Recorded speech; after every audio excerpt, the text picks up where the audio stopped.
Hello friends, મારી મનપસંદ રસોઈમાં તમારું સ્વાગત છે। આજે આપણે તલના લાડુ બનાવવાના છીએ, તો ચાલો આપણે ઝટપટ બનાવી લઈએ। અને જો તમે નવા હો મારી ચેનલમાં તો મારી ચેનલને સબસ્ક્રાઇબ કરવાનું ભૂલશો નહીં। જો ફ્રેન્ડ્સ, તેના માટે શું સામગ્રી જોઈશે તે જોઈ લઈશું।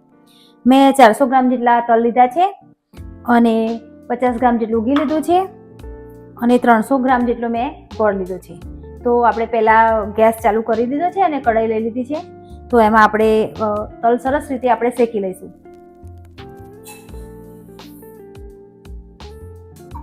જો આપણે તલને સરસ રીતે આપણે શેકી લઈશું અને સતત હલાવતા રહીશું એટલે આપણા તલ નીચે બળી ના જાય। અને તલ હંમેશા શેકીને લેવાથી આપણા લાડુનો ટેસ્ટ ખૂબ સરસ આવે છે। તો આપણે સરસ રીતે શેકવાના છે। જો હવે 3 થી 4 મિનિટ થઈ ગઈ છે અને સરસ મજાના આપણા તલ શેકાઈ ગયા છે। તો હવે આપણે એને નીચે ઉતારી લઈશું અને ઠંડા કરીને થોડાક ક્રશ કરી લઈશું આપણે।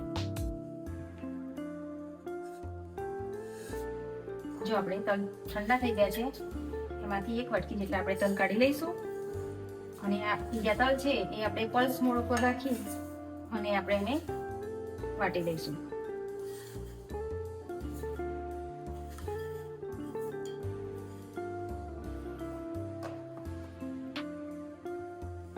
જો આપણે સરસ વટાઈ ગયું છે અને હવે આપણે ગેસ ચાલુ કરીને આપણે ગોળનો પાયો કરી દઈશું। જો આપણે ગેસ ચાલુ કરીને કઢાઈ લઈ લીધી છે અને એમાં ઘી નાખી દઈશું અને ઘી મેલ્ટ થઈ જાય એટલે આપણે ગોળ નાખીશું। ગોળનો કડક પાયો નથી કરવાનો, ખાલી ગોળ ઓગાળવાનો છે આપણે। આ ગોળ પણ નાખી દઈશું આપણે અંદર।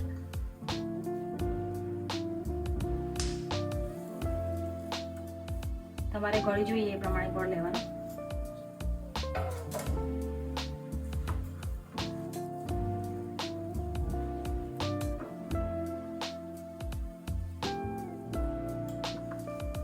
જો આપણે ગોળ ઓગળી જવા આવ્યો છે અને હવે આપણે એમાં આ જે તલ વાટીને મૂક્યા હતા એ નાખી દઈશું આપણે અને ગેસ આપણે બંધ કરી લેવાનો છે।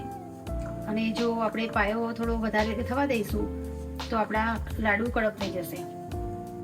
આવી રીતે બનાવશો તો એકદમ સરસ સોફ્ટ લાડુ બનશે અને બધા સરસ મોઢામાં મૂકતા જ ઓગળી જશે એવા બનશે। હવે બરાબર હલાવી લઈશું અને બધું બરાબર મિક્સ કરી લઈશું આપણે અને મિશ્રણ ઠંડુ થઈ જાય એટલે પછી આપણે એના લાડુ વાળી લઈશું। આ ઉત્તરાયણમાં તમે પણ બનાવો, ખૂબ સરસ બને છે। જો સરસ આપણું લાડુનું મિશ્રણ બનીને તૈયાર થઈ ગયું છે। હવે એને નીચે ઉતારી લઈશું અને ઠંડુ થઈ જાય થોડું ગરમ રાખવાનું છે, એકદમ ઠંડુ નહીં થવા દેવાનું। અને પછી આપણે એના લાડુ વાળી દઈશું। તો થોડું ઠંડુ થવા દઈશું આપણે, નીચે ઉતારી લઈએ। જો ફ્રેન્ડ, સરસ મજાનું આપણું આ લાડુનું મિશ્રણ ઠંડુ થઈ ગયું છે। હવે આપણે હાથ ઉપર થોડું ઘી લગાડી લેવાનું છે અને પછી એને જેવડા લાડુ બનાવવા હોય એવું આપણે પોષણ લેવાનું છે અને જો આવી રીતે લાડુ બનાવી દેવાનો છે। અને આપણે આ જે તલ રાખ્યા હતા એ તલમાં આપણે એને આમ ફેરવી લઈશું અને સરસ મજાનો આપણો લાડુ બનીને તૈયાર થઈ જશે। જો આવી રીતે લાડુ બનીને તૈયાર થઈ જશે। આપણે બધા જ લાડુ આવી રીતે બનાવી લઈશું। જો ફ્રેન્ડ, સરસ મજાના આપણા તલના લાડુ બનીને તૈયાર થઈ ગયા છે અને મોઢામાં મૂકતા જ ઓગળી જાય તેવા સરસ એકદમ નરમ બન્યા છે।